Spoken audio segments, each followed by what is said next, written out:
ओम शांति। आज का मुरली तारीख मार्च 27, 2025। मीठे बच्चे, खिवैया आया है तुम्हारे नैया पार लगाने। तुम बाप से सच्चे होकर रहो तो नैया हिलेगी डोलेगी, लेकिन डूब नहीं सकते।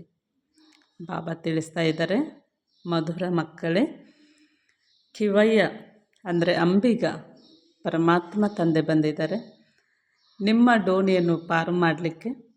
ನೀವು ತಂದೆ ಜೊತೆಗೆ ಸತ್ಯವಾಗಿ ಇದ್ದರೆ, ಪರಮಾತ್ಮನ ನೆನಪು ಮಾಡ್ತಾಯಿದ್ರೆ ನಿಮ್ಮ ಡೋಣಿ ಸ್ವಲ್ಪ ಅಲಗಾಡ್ಬೋದು, ಮೇಲೆ ಕೆಳಗೆ ಆಗ್ಬೋದು, ಮಾಯೆ ಬರುತ್ತೆ, ಆದರೆ ಡೋಣಿ ಮುಳುಗೋದಿಲ್ಲ ಅಂತ ಹೇಳ್ತಿದ್ದಾರೆ ಬಾಬಾ ಅಲ್ವಾ. ಪರಮಾತ್ಮನ ಜೊತೆಗೆ ಸತ್ಯ ಪ್ರೀತಿ ನಮ್ಮದಿತ್ತು ಅಂದರೆ ನಮ್ಮ ಜೀವನದ ಡೋಣಿ ಎಂದೂ ಸಹ ಮುಳುಗೋದಿಲ್ಲ.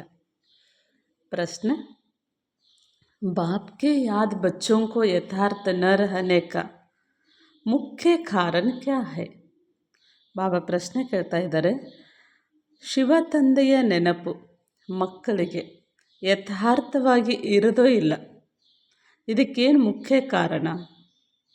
ಯಥಾರ್ಥವಾಗಿ ಶಿವ ತಂದೆಯ ನೆನಪು ಇರದೇ ಇರೋದಕ್ಕೆ ಕಾರಣ ಏನು? ಯಾಕೆ ಯಥಾರ್ಥ ನೆನಪಿರಲ್ಲ? उत्तर, साकार में आते आते भूल गए हैं कि हम आत्मा निराकार है और हमारा बाप भी निराकार है। साकार होने के कारण साकार की याद सहज आ जाती है.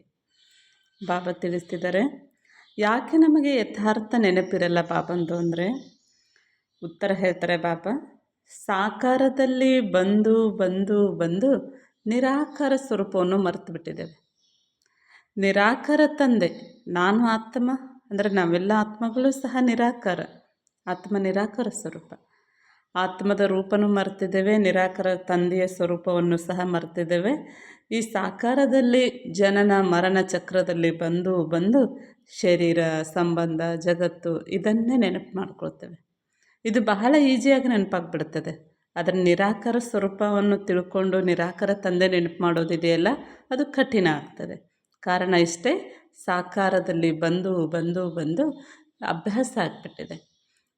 ದೇಹಿ ಅಭಿಮಾನಿ ಬನ್ ಅಪ್ನೆ ಕೋ ಬಿಂದಿ ಸಮಜ್ ಬಾಬಾ ಕೋ ಯಾದ ಕರ್ನಾ ಇಸಿ ಮೇ ಹಿ ಮೆಹನತ್ ಹೇ. ಆದ್ದರಿಂದ ಆತ್ಮದ ಅಭಿಮಾನಿಗಳಾಗಿ ಬಿಂದು ಸ್ವರೂಪ ತಂದೆಯನ್ನು ನೆನಪು ಮಾಡಲಿಕ್ಕೆ, ನೀವು ಬಿಂದು ಆಗಿ ಬಿಂದು ಸ್ವರೂಪ ತಂದೆ ನೆನಪು ಮಾಡೋದಿದೆಯಲ್ಲ, ಇದರಲ್ಲಿ ಪರಿಶ್ರಮ ಆಗ್ತದೆ. ಸಾಕಾರನೇ ನೆನಪು ಮಾಡ್ಕೊಂಡ್ಬಿಡ್ತೇವೆ. ಅದಕ್ಕೆ ಬಾಬಾ ಹೇಳ್ತಾರೆ, ಎಷ್ಟೇ ಪರಿಶ್ರಮ ಆದರೂ ಕಠಿಣ ಅಂತ ಅನಿಸಿದರೂ ಕೂಡ ಇದು ಸತ್ಯ. ನೀವು ನಿರಾಕಾರ ಆತ್ಮ ಆಗಿದ್ದೀರಿ, ನಿರಾಕಾರ ಶಿವ ತಂದೆಯನ್ನು ನೆನಪು ಮಾಡಲೇಬೇಕು. धारणेಗೋಸ್ಕರ मुख्य सार धारणा के लिए मुख्य पॉइंट्स है. पहले पॉइंट, ऐसा कोई कर्म नहीं करना जो बाप द्वारा भक्त का टाइटल मिले. पैगंबर बन सबको बाप और वर्षे को याद करने का पैगाम देना है. ಇವತ್ತು ನಾವು ಅಳವಡಿಸಿಕೊಳ್ಬೇಕಾಗಿರುವಂತಹ ಧಾರಣೆಯ ಪಾಯಿಂಟ್ಸನ್ನು ಬಾಬಾ ಹೇಳ್ತಾರೆ. ಅದರಲ್ಲಿ 2 ಪಾಯಿಂಟ್ ಹೇಳಿರ್ತಾರೆ ಬಾಬಾ. ಮೊದಲನೆಯ ಪಾಯಿಂಟ್ ಆಗಿದೆ, ಇಂತಹ ಯಾವ ಕರ್ಮ ಮಾಡಬಾರ್ದು, ತಂದೆಯಿಂದ ನಮಗೆ ಭಕ್ತರು ಎನ್ನುವಂಥ ಟೈಟಲ್ ಸಿಗಬಾರ್ದು. ಅಂದರೆ ಅದು ತಪ್ಪಲ್ಲ, ಬಾಬಾ ಭಕ್ತಿ ಮಾಡೋದೇನು ತಪ್ಪು ಅಂತ ಹೇಳಿಲ್ಲ.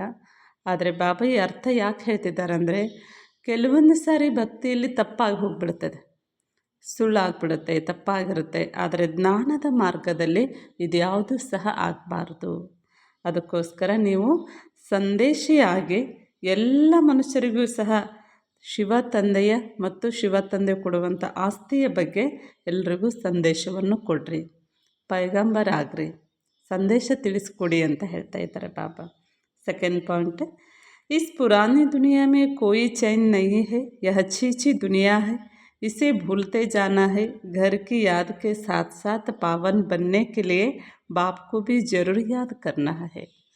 ಬಾಬಾ ಸೆಕೆಂಡ್ ಪಾಯಿಂಟ್ ಧಾರಣೆ ಹೇಳ್ತಾ ಇದ್ದಾರೆ, ಹಳೆಯ ಜಗತ್ತಲ್ಲಿ ಎಲ್ಲಿಯೂ ಸಹ ಯಾವುದೂ ಸುಖ ಇಲ್ಲ, ಅದಕ್ಕೆ ಚೀಚಿ ಜಗತ್ತನ್ನು ಮರಿತಾ ಹೋಗ್ರಿ. ಪರಂಧಾಮ ನೆನಪು ಮಾಡಿ, ಶುಭಾಬರವರನ್ನು ನೆನಪು ಮಾಡಿ. वरदान प्रवृत्ति में रहते पर वृत्ति में रहने वाले निರಂತರ ಯೋಗಿ ಭವ. ವರದಾನ ಆಗಿದೆ, ಪ್ರವೃತ್ತಿಯಲ್ಲಿ ಇದ್ದು ವೃತ್ತಿಯಲ್ಲಿ ಇರುವಂತಹ ನಿರಂತರ ಯೋಗಿಗಳಾಗ್ರಿ. ಗೃಹಸ್ಥದಲ್ಲೇ ಇರಬೇಕು, ಕುಟುಂಬದಲ್ಲೇ ಇರಿ, ಅದನ್ನು ಬಿಟ್ಟು ಬನ್ನಿ ಅಂತ ಬಾಬಾ ಹೇಳಲ್ಲ. ಅದರಲ್ಲಿದ್ದರೂ ಕೂಡ ಅದರಿಂದ ನ್ಯಾರ ಆಗಿ ನಿರಂತರ ಯೋಗಿಗಳಾಗ್ರಿ.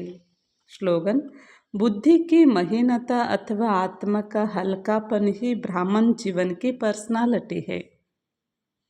ಬಾಬಾ ಹೇಳ್ತಾ ಇದ್ದಾರೆ, ಸ್ಲೋಗನ್ ಬುದ್ಧಿಯ ಮಹಿನತೆ ಅಥವಾ ಹಗುರತೆ ಬ್ರಾಹ್ಮಣ ಜೀವನದ ವ್ಯಕ್ತಿತ್ವ ಆಗಿದೆ. ನಾವೆಲ್ಲ ಆತ್ಮೀಯ ಬ್ರಾಹ್ಮಣರು, ಲೌಕಿಕದ ಬ್ರಾಹ್ಮಣರ ಬಗ್ಗೆ ಬಾಬಾ ಹೇಳೋದಿಲ್ಲ. ನಾವೆಲ್ಲ ಆತ್ಮೀಯ ಬ್ರಾಹ್ಮಣರು. ಬ್ರಹ್ಮ ಮುಖ ಕಮಲದಿಂದ ಜ್ಞಾನವನ್ನು ತೆಗೆದುಕೊಂಡಂಥವರೇ ಆತ್ಮೀಯ ಬ್ರಾಹ್ಮಣರು ಅಂತ ಹೇಳ್ತಾರೆ ಬಾಬಾ. ಅದಕ್ಕೆ ನಮ್ಮ ಜೀವನದ ವ್ಯಕ್ತಿತ್ವ ಅಂದರೆ ಬುದ್ಧಿಯಿಂದ ಭಾರವನ್ನು ಅದನ್ನು ತೆಗೆದು ಹಾಕಬೇಕು, ಹಗೂರ ಆಗಿ ಇರಬೇಕು. ಚಿಂತೆ, ಟೆನ್ಷನ್, ಭಾರ ಇವೆಲ್ಲವೂ ಸಹ ಬುದ್ಧಿಗೊಂದು ದೊಡ್ಡ ವಜನ ಇದ್ದ ಹಾಗೆ. ಅದಕ್ಕೆ ಅದನ್ನು ತೆಗೆದು ಹಾಕಿ ನಾವು ಹಗೂರವಾಗಿದ್ದಾಗ ನಮ್ಮ ಜೀವನದ ಒಂದು ಪರ್ಸ್ನಾಲಿಟಿ, ಬ್ರಾಹ್ಮಣ ಜೀವನದ ವ್ಯಕ್ತಿತ್ವ ಅಂತ ಹೇಳ್ತಿದ್ದಾರೆ ಬಾಬಾ. ಅಚ್ಚ, ಓಂ ಶಾಂತಿ.